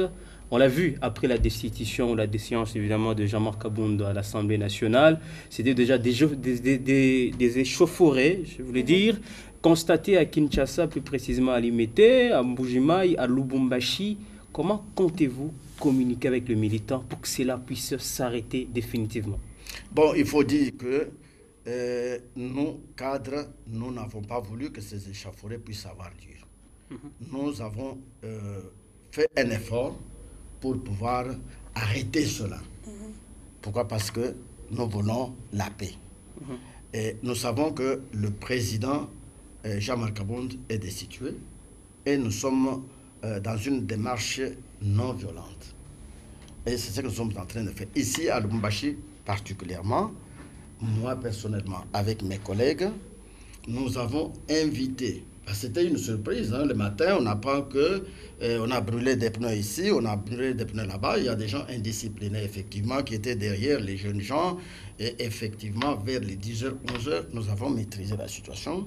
Ils étaient invités à la permanence du parti sur Djamena. Nous avons échangé avec tous les combattants et particulièrement les jeunes. Nous leur avons démontré noir sur blanc que ce n'est pas le moment de casser, ce n'est pas le moment de manifester de cette manière-là, c'est le moment d'étudier. Attendons la réponse de Kinshasa. À Kinshasa, la présidence va se réunir et après la réunion, il y aura des résolutions qu'on va prendre. Okay. Et si nous avons un mot d'ordre, nous allons agir. Si c'est le mot d'ordre d'être calme, pacifique, nous devons rester pacifiques et nous laissons à Kinshasa le temps de faire ce qu'il peut faire pour résoudre les problèmes. Un mot à tous les militants de l'UDPS qui sont en train de vous suivre en ce moment-ci à Kasumbalesa, partout à Lubumbashi, un mot à leur adresser? Non, la paix, nous devons continuer à attendre. D'ailleurs, ce qui nous réjouit, nos combattants doivent le savoir, le secrétaire général du parti, Augustin Kabouya, a reçu la délégation des députés nationaux de notre parti.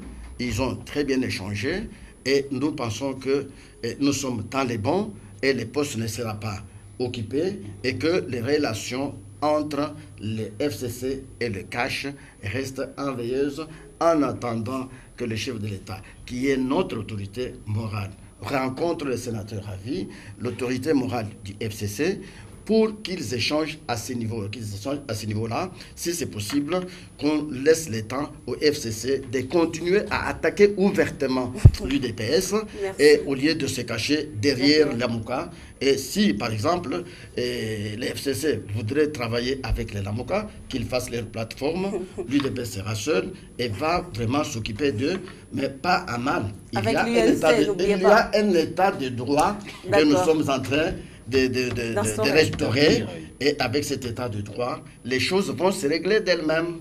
Et tout celui qui doit au peuple congolais aura à trouver un compte dans l'état de droit. Parce que le peuple congolais a faim, il voudrait qu'il bouffe, mais il y a des gens qui gardent son argent quelque part en termes de milliards de dollars. Merci. Et nous voudrions que cet argent revienne au pays et que le peuple puisse aussi s'en réjouir au lieu de dire toujours oh non, le président de la République ne fait rien. Merci mais vous gardez des à millions vous, dans Monsieur vos poches. Chibangu. Merci d'avoir participé à cette émission Tous contre un. Ça a été un plaisir de vous avoir sur ces plateaux. Merci beaucoup pour ces éclaircissements et nous espérons vous avoir encore prochainement sur notre plateau de Tous contre un. Je rappelle que vous êtes interfédéral pour les comptes de l'UDPS au Katanga. Alors Tous contre un se poursuit tout de suite. Nous recevons nos invités de Canal+. Merci, madame. Que Dieu vous...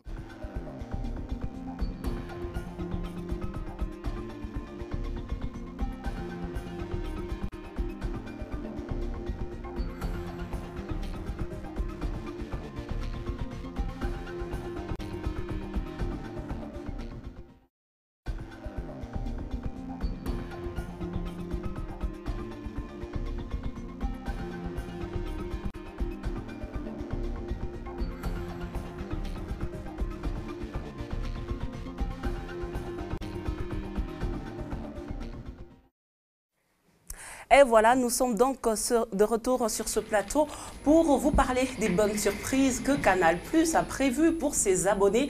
Et bien, comme vous le savez et comme je l'ai dit dès l'entame de ce programme, c'est les débuts du mois et Canal+ a prévu plein de bonnes choses pour ses abonnés. Bonjour à vous, Nicole, et bienvenue. Bonjour, Madame Rebecca, merci. Vous allez bien, j'espère? Très, très bien. Alors, vous nous apportez des bonnes nouvelles sur ce plateau ce matin? Bien sûr que oui. En rapport avec Canal+. Alors, qu'est-ce que Canal+ nous apporte ce matin, apporte à ses abonnés? D'abord, pour ce mois de juin, Canal+ a une très bonne nouvelle pour les amoureux du sport. Il y a déjà la reprise des compétitions sportives.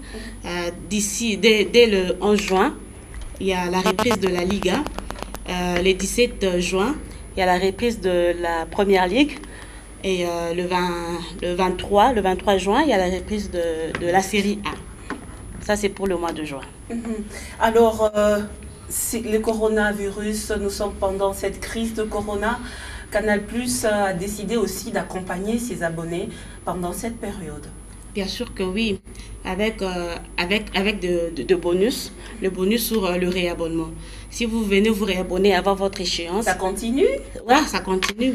Maintenant, la condition, c'est qu'il faut se réabonner avant l'échéance. Ça veut dire vous réabonner avant qu'on vous coupe les images. Si vous vous réabonnez avant votre échéance, on vous donne un bonus de deux semaines du bouquet supérieur. Il y a aussi des programmes, l'ajout de chaînes.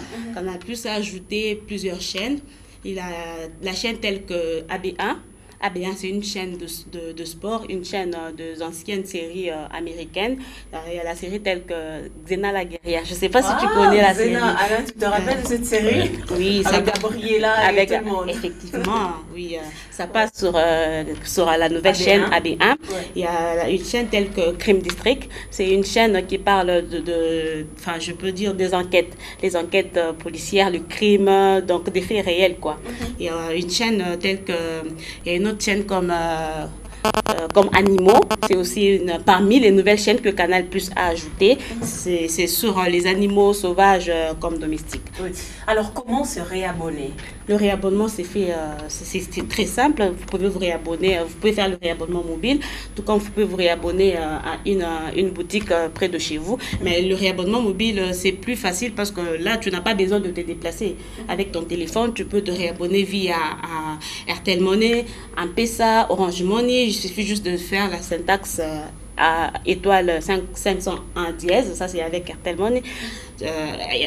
Étoile 500 avec M-Pesa, c'est étoile 1211 dièse yes, et enfin étoile 144 dièse, c'est avec Orange Money.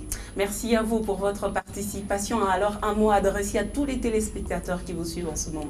Okay, je m'adresse à tous nos téléspectateurs, surtout à ceux qui ne sont pas encore abonnés Canal+.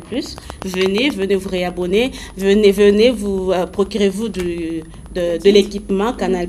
Oui, venez, nous sommes là en boutique. Venez en boutique Mouero, sur Mouero. Oui, venez, nous vous attendons. Pour ceux qui sont déjà abonnés Canal+, réabonnez-vous avant qu'on vous coupe les images pour bénéficier de bonus, pour bénéficier de nos programmes. Vous ne ratez pas le programme tel que il y a la reprise de la série Jennifer. Oui, sur Nollywood TV. Ça, je m'adresse plus aux abonnés Easy TV. Il y a la reprise de la série Jennifer sur Nollywood. La condition est que venez vous réabonner avant votre échéance. Sur Easy TV, parce que si vous venez vous réabonner après plutôt, là vous n'allez pas bénéficier de ces deux chaînes, Nollywood et Disney Channel. Si vous venez vous réabonner avant qu'on vous coupe les images, là vous allez bénéficier de Nollywood. Vous verrez, vous serez à la page avec la série Jennifer. Merci beaucoup à vous, Madame Nicole. Merci à vous, très chers téléspectateurs. C'en est fini pour cette première partie de ce Tous contre 1. On se retrouve juste après le journal des sports. Nous allons recevoir deux dames de l'association des jeunes femmes dynamiques. Il s'agit de Madame Chancel Nawej ainsi que Madame Sephora Kaseka.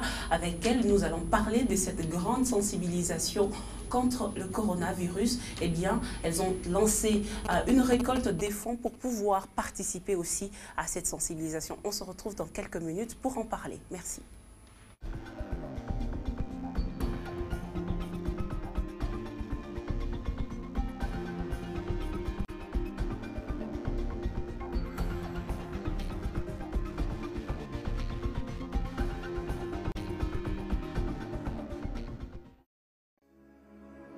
Au cœur de la République démocratique du Congo, un média, une télévision émettant 24 heures sur 24 depuis la capitale économique du pays.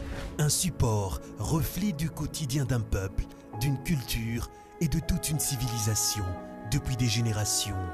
Une équipe prête à conquérir la République démocratique du Congo, l'Afrique et le monde avec une information profonde et complète, des technologies innovantes et diversifiées, des canaux traditionnels et modernes, une vision plus grande et une ambition redimensionnée.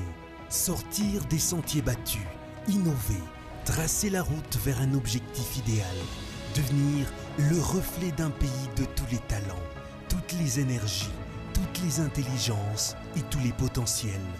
La République démocratique du Congo, un pays qui décolle. Lubumbashi, une ville qui se transforme. Malaika Télévision, une vision qui se matérialise.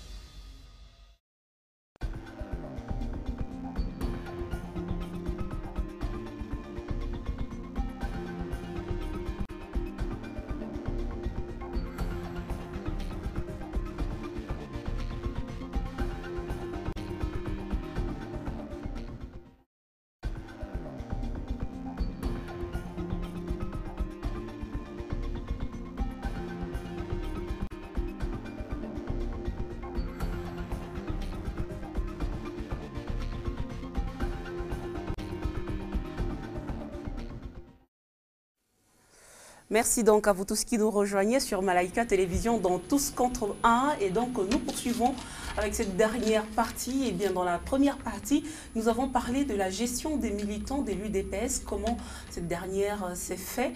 Nous en avons parlé avec le président interfédéral, M. Bruno Chibangu. Nous avons fait le point sur l'évolution de la Covid en RDC et partout dans le monde. Nous avons également parlé du choléra ici à Lubumbashi.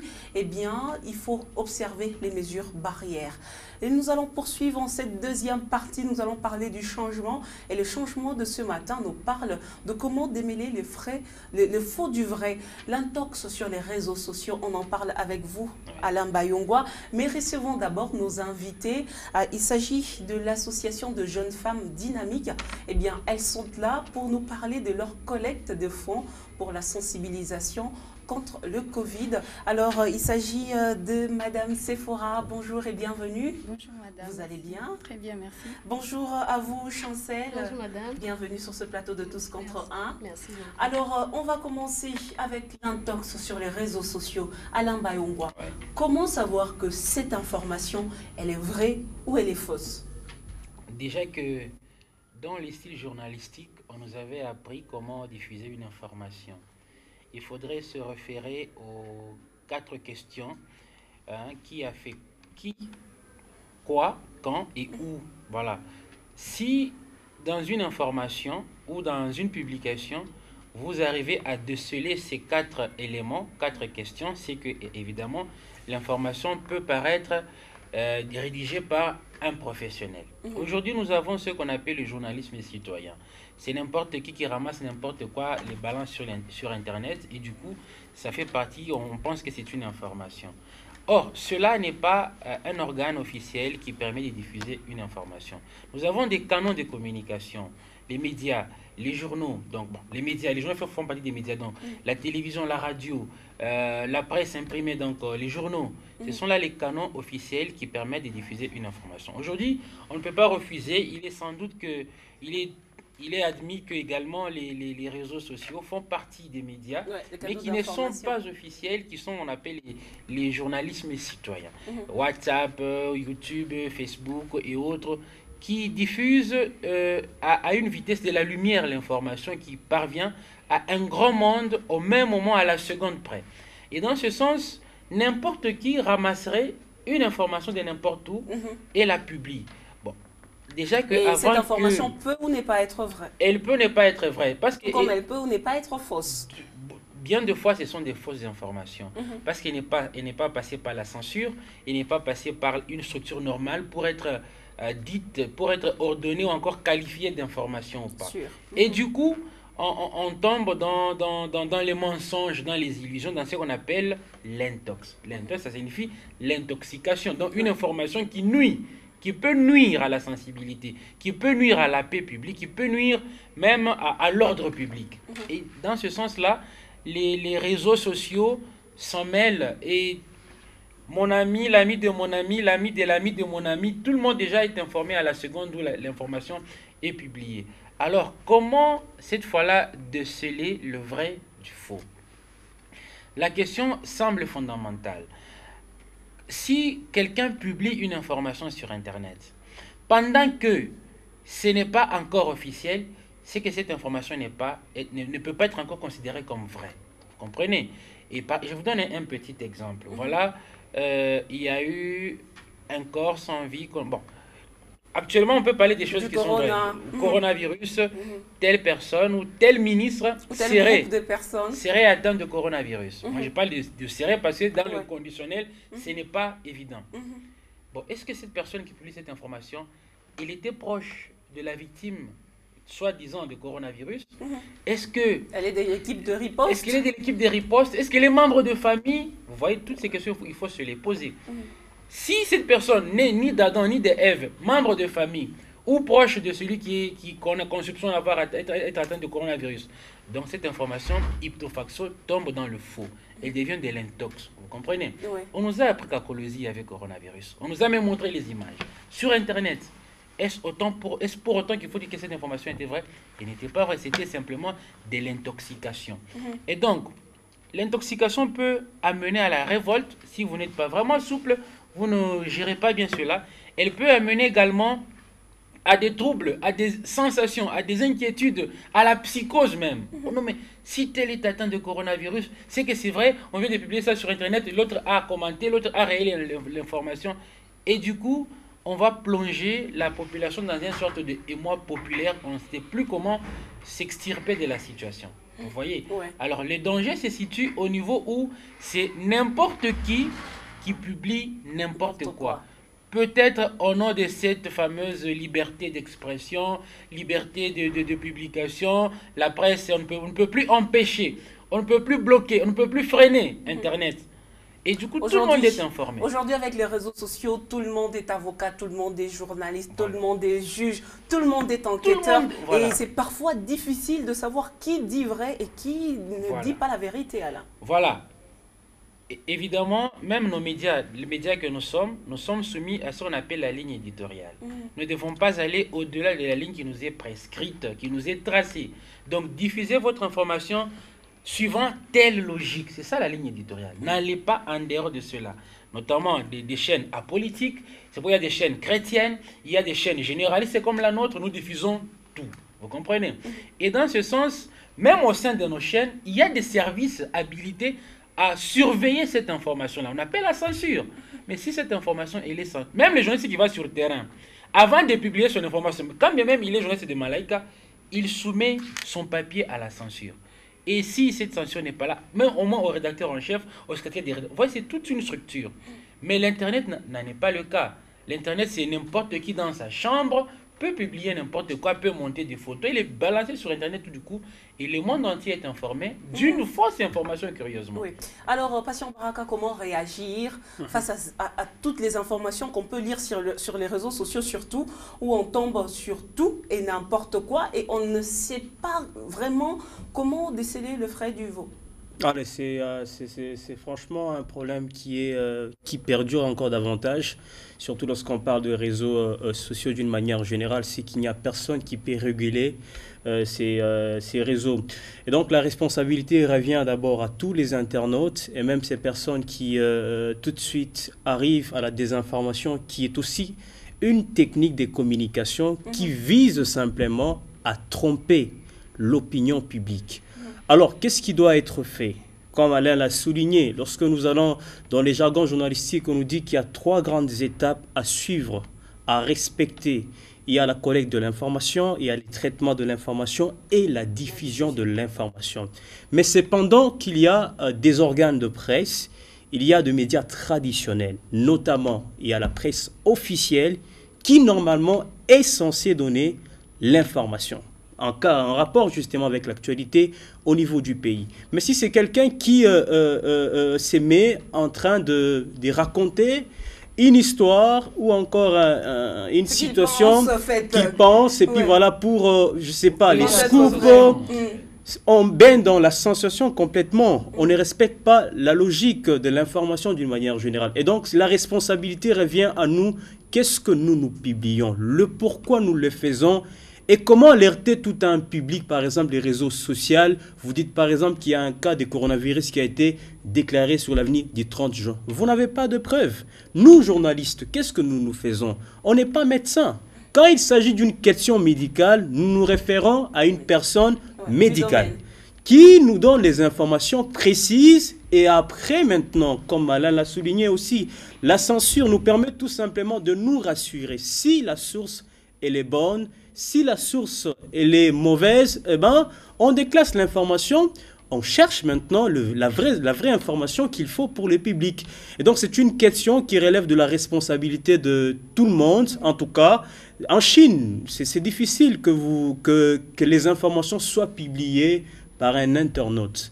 Tout est régulé par les services habilités, qui est l'État, bien évidemment. Lorsque vous publiez une information politique, déjà au niveau des serveurs, on sait identifier. Vous êtes repéré, vous allez répondre à vos actes. Ouais. Et donc, c'est ce qui devrait être fait d'une manière générale, puisqu'aujourd'hui, nous sommes tous emballés dans cette situation Internet, des informations, tel a publié ceci, tel a voulu créer les scoops, tel voudrait être le premier à informer le public. Et donc, c'est ce qui dérange complètement. Mais ce qui serait mieux, démêler la vraie information à la fausse information, je crois, ça revient simplement aux médias traditionnels de faire leur travail correctement. Eh bien, si vous êtes sur un réseau social, c'est vrai, il y a des pages Facebook de Malaika Télévision, de la RTNC, et puis bon, voilà. On peut même arriver aussi à pirater ces comptes et finalement informer le public. Et tout de suite, on désoriente déjà la question de l'information. Et donc, moi, je trouve que ça serait plutôt mieux de se référer aux médias traditionnels que nous sommes. On se réfère parce que nous faisons des recherches bien avant que nous puissions justement arriver à diffuser une information. Donc ça relève en tout cas de la responsabilité de l'État aussi quelque part, qui devrait tout de suite déjà commencer à réguler ces secteurs. Je crois que c'est, on l'a vu, il y a même une année ou 2 ans passés, quand il y a une fausse information qui circule, tout de suite, le porte-parole du gouvernement était censé, n'est-ce pas, tenir un point de presse, expliquer ce qui se passe, ce qui se raconte sur les réseaux sociaux pour éclairer justement le grand public, ce qui ne se fait pas maintenant, malheureusement, et c'est comme ça que la désinformation commence à s'installer, à effacer complètement même le média traditionnel, et c'est par là que nous avons maintenant la primaire désinformation. Ce n'est plus sur terrain, non, il suffirait juste que vous ouvrez votre page Facebook, vous avez toutes les informations qui se passent, le vrai et le faux, on ne sait plus les distinguer, mais quand on est bien aguerri, on est bien suffisamment informé, on doit se référer uniquement aux médias traditionnels. Alors, il faudra faire attention à ce que vous lisez sur les réseaux sociaux. Faites attention, ne réagissez pas tout de suite. Voilà, il y en a qui réagissent même brutalement dans des commentaires. Parfois, il y a juste une publication et après, les commentaires vont dans tous les sens.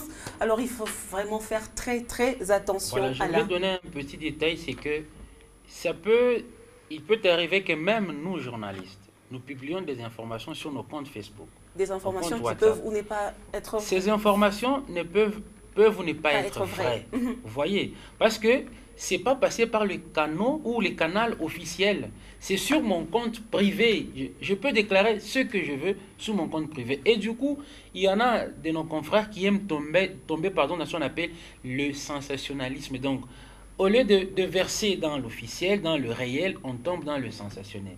Or, le sensationnel, c'est que le Congolais aime. Il a dit quoi? Il a fait quoi? On a vu quoi?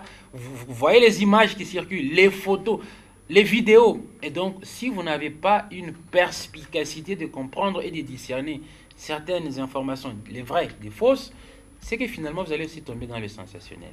Alors, merci à vous, Alain. Alors, nous allons parler à présent de l'association de jeunes femmes dynamiques. Alors, c'est quoi cette association? L'association des jeunes femmes dynamiques, qui a pour but de promouvoir les ambitions des jeunes femmes, de soutenir toute œuvre générale pour l'intérêt humanitaire. Et aussi, l'une de nos missions, c'est amener à conscientiser la jeune femme, à avoir un esprit indépendant et aussi à s'épanouir sur sa personne, l'amener à être un élément moteur pour ses projets, pour sa vie potentielle, personnelle et professionnelle. Donc, c'est un peu le résumé de l'association des jeunes femmes dynamiques. Et aussi, nous accueillons toutes les filles. Ce n'est pas limité, en tout cas. Nous accueillons toutes les filles qui veulent adhérer à l'association, qui aimeraient bien nous rejoindre pour que nous puissions travailler ensemble. Donc, c'est un peu ça. Alors, par jeune femme, c'est quelle tranche d'âge? C'est-à-dire de 12 à 20, de 20 à 35, vous limitez en fonction de l'âge ou c'est ouvert, ou c'est juste le nom qui dit jeune femme dynamique, mais c'est ouvert à toutes les femmes? Si, évidemment, c'est ouvert à toutes les femmes. Nous accueillons des étudiantes, les femmes entrepreneurs, il y a les travailleuses aussi qui sont là. Donc nous accueillons tout le monde, ce n'est pas limité, il n'y a pas d'âge. Nous tous, nous travaillons en même longueur d'onde. Ok, jusque-là, qu'est-ce que vous avez déjà réalisé? Qu'est-ce que l'association a déjà réalisé? Pour l'instant, nous n'avons encore rien réalisé. Nous faisons encore des sélections de collègues, bien sûr. Et normalement, l'association, le siège est à Kinshasa. Nous représentons l'association ici à Lubumbashi. Et nous sommes encore en mesure de chercher encore, de s'organiser. Et nous avons notre premier projet déjà cette semaine. Alors, nous y travaillons sur ça. Alors, parlons justement de ce projet de collecte de fonds. Est-ce que vous pouvez nous en dire un peu plus? Justement, la collecte de fonds, elle part vraiment de la date du 28 mai. La date du 28 mai, c'est la date de la journée internationale ou la journée mondiale de l'hygiène menstruelle. Okay. Alors, elle n'est pas connue de tout le monde, elle n'est pas connue de toutes les femmes parce que ça fait déjà 6 ans qu'elle est célébrée. Pourquoi, en fait, l'origine du 28? Parce qu'on prend le cycle normal en moyenne d'une femme. Et pourquoi le mois de mai? C'est parce qu'une femme règle en moyenne 5 jours. Alors, nous faisons cette collecte, nous avons remarqué que dans les orphelinats, il y a ces filles qui voient leurs premières règles et celles qui ont déjà vu, mais qui n'ont pas vraiment l'accès à cette hygiène-là. Parce que c'est l'orphelinat, il n'y a pas sûrement des dons pour donner à ces femmes-là de bien prendre soin d'elles. Alors, nous avons ciblé d'aller dans l'orphelinat pour vraiment parler à la femme sur l'hygiène menstruelle. Alors, parler à ces filles-là, comment prendre soin d'elles, parler à celles qui atteignent déjà l'âge de premières règles, donc comment elle peut s'y prendre à son début et tout ça, et comment prendre son hygiène. Alors, nous avons prévu d'aller amener des bandes hygiéniques. En fait, on ne se focalise pas surtout justement sur la menstruation, mais beaucoup plus sur l'hygiène corporelle plutôt. On va amener des savons, on va amener du dentifrice, on va amener des brosses à dents et tout ça.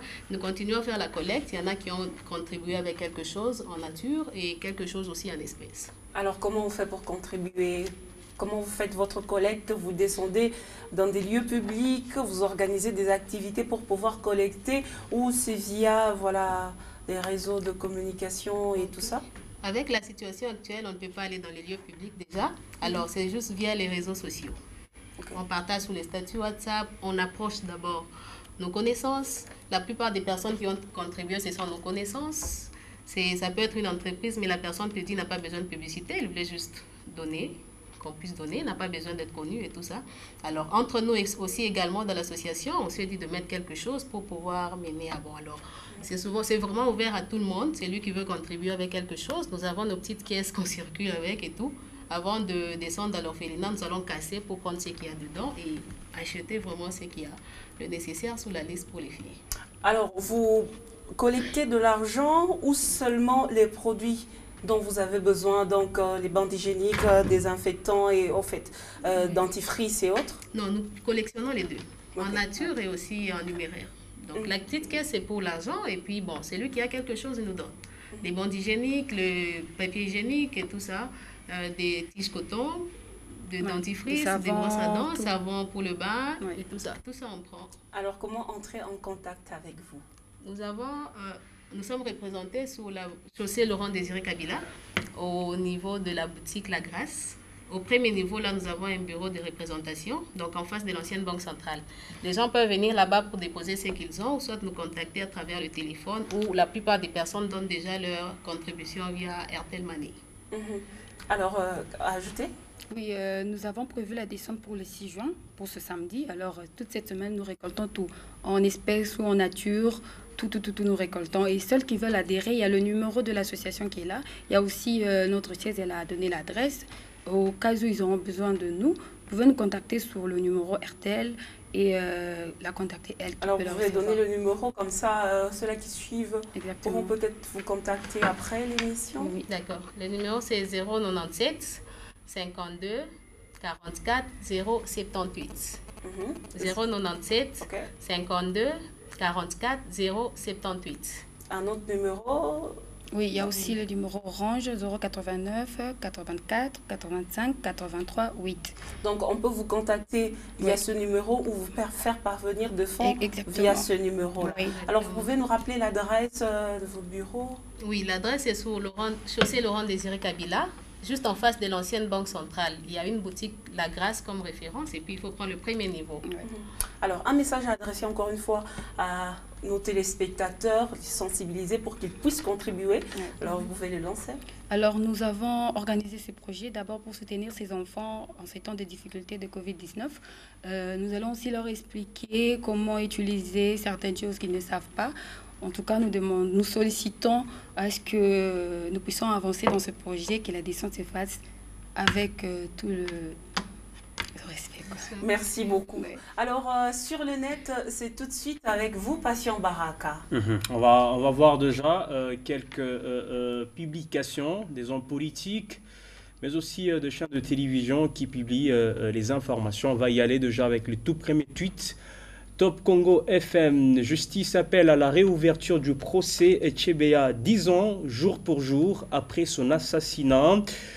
RDC hashtag DRC. On va passer à notre tweet ce matin.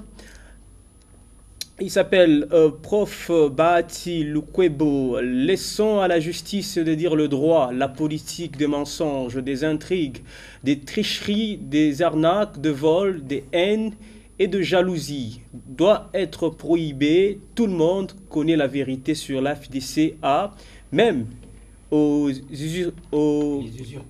usurpateurs. Voilà. On va passer à un autre tweet ce matin. Disons, Maître Perry, profitant de la fraîcheur de cette nuit, un petit tour dans les quartiers m'a permis de constater que le programme de 100 jours du président de la République sous la coordination de son directeur de cabinet, l'honorable Vital Kamerhe, est une réussite totale. Vive Cash, vive la RDC. Willy Bakonga, officiel, le ministre de l'enseignement primaire, secondaire et technique sous notre charge, n'a annoncé aucun calendrier réaménagé fixant les dates des passations de l'exétat et TENAFEC 2020. Seul le président de la République peut lever la suspension du cours. Pas d'année blanche et halte à l'intox. Élèves, préparez-vous. Un autre tweet. Litsani Choukra, RDC, selon les rapports de l'autopsie, le juge Raphaël Niani a été empoisonné. Un autre tweet encore qui revient sur cette publication. Noël Tchani, juge Raphaël Niani a été assassiné par empoisonnement parce qu'il était juste et voulait rendre justice, qui avait intérêt à tuer cet homme. Les criminels intellectuels reviennent sur les lieux du crime pour crier aux criminels. Ils n'échapperont pas à la justice et la loi. Voilà, c'est tout pour quelques tweets qu'on a pu sélectionner pour vous ce matin. Merci à vous, Patient Baraka. Alain Bayonga, merci pour votre participation à ce Tous contre 1 de ce 1er juin 2020. Merci à vous, mesdames Chancel et Sephora. Merci pour votre participation et nous espérons que votre collecte va très bien se passer. Et merci à vous, très chers téléspectateurs, d'avoir suivi ce programme sur Malaika Télévision. Au revoir et à très bientôt.